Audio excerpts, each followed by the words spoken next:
Well, I'm Jo Anita Conkling, and I have lived here at Williamsburg for 8 years now. I'm a second generation.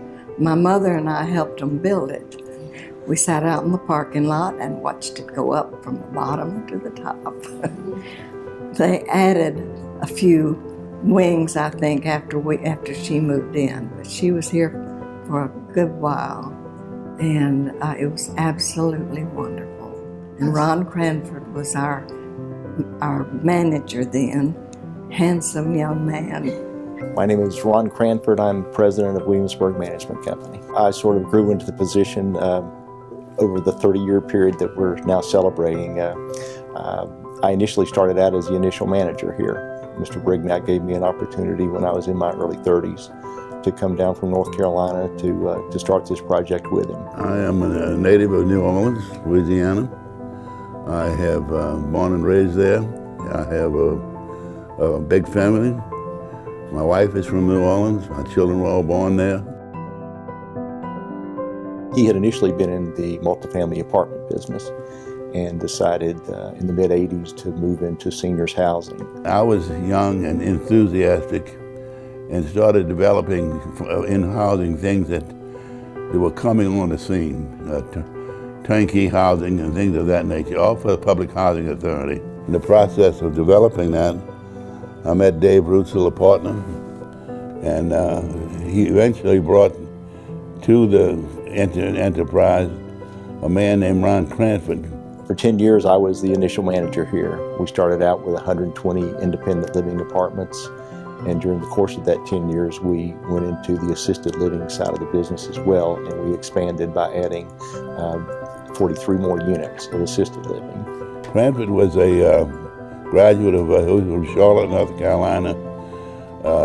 He was a graduate of the University of North Carolina in Charlotte and had been employed by an apartment management company when he ran across Dave. But I'm not sure how that relationship started, but anyway, the two of them came to New Orleans and helped me develop Williamsburg.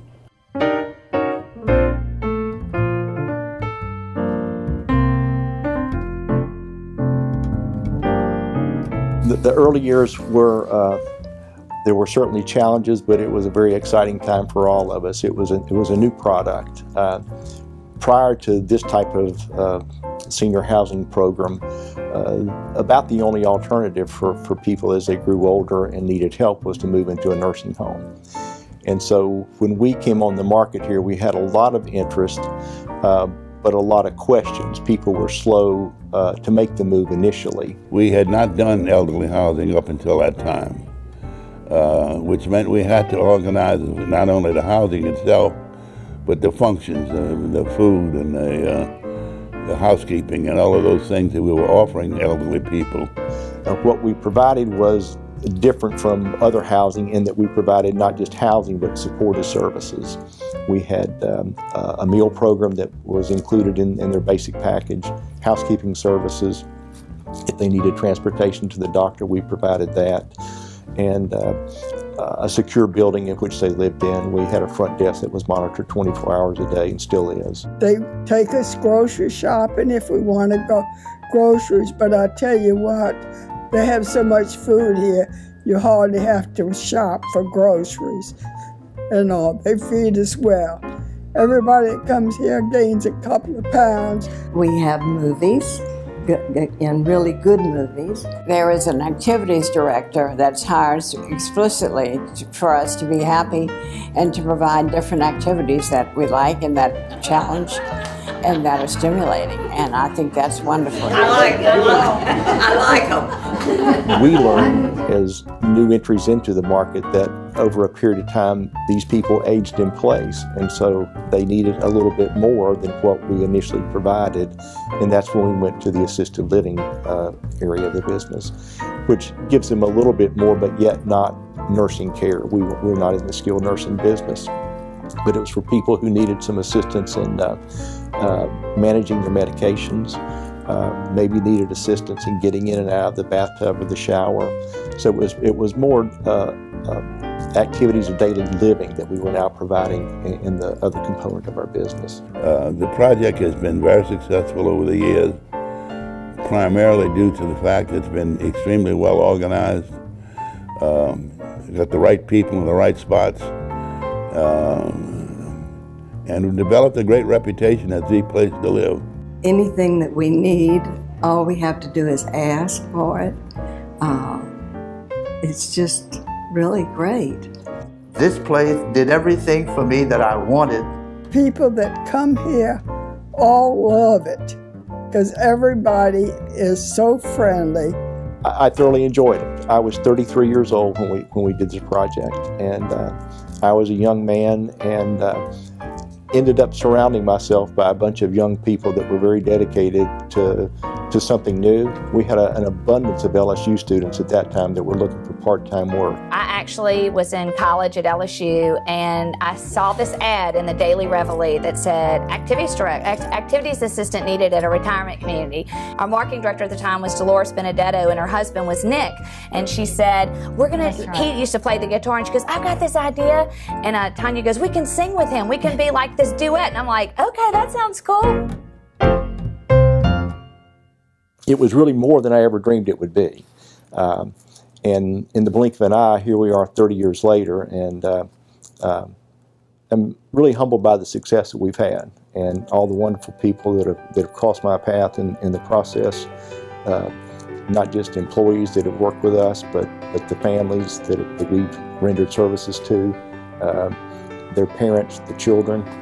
And I think it's a testimony to what we do, in that here we are 30 years later, and we have residents that live here now that are the second generation. They are the children of people that lived here when I was the manager. I'm a resident of Williamsburg, and I've been here 11 years. I have lived here at Williamsburg for 8 years now. Oh, I love it. I wouldn't be here 10.5 years if I didn't. Just as in life, everybody is different in their needs, and what may be important to one resident that moves in here in terms of the service may not be quite as important as to the other. It really depends on what their needs and their preferences are. I wanted a 2-bedroom apartment on the 2nd floor in the south wing facing the front, and that's what I got. A resident would come here and would lease an apartment, which would all, in every respect, is like any other apartment. We think it's a little better done than most of them. We are sitting now in what we call a guest apartment, because it was, when we developed it, it was like excess space for programs. And I said, well, what we really need is a place where residents' friends can come stay, or their children or whatever. And that's what we were sitting in here. This is not the typical apartment. The typical apartment is a little bit better organized, and it has a kitchen, although for the most part, our people do not cook their meals. They have the ability to cook if they want. And the idea behind that is a woman's been in an apartment or a house all of her life, and she walks in something she wants to see arranged. She wants to see a sink, things of that nature. Although you could live here without looking at either one of them. I feel like I've died and gone to heaven because there's no cooking, no cleaning, and all kind of entertainment, and just more wonderful people to be with. The socialization aspect, I think, is what most people would tell you is prominent for them here. It's like a big family getting together. And that's what this place is like. It's like a big family. Never pass anyone that doesn't say hello or good morning. If you pass somebody who doesn't say hello or good morning, they must be thinking about something else. That's unusual. This type of community gives them an opportunity to have as much or as little socialization as they want. I love to dance. Anybody that likes to dance, there's plenty of that. I mean, every time you turn around, somebody's dancing.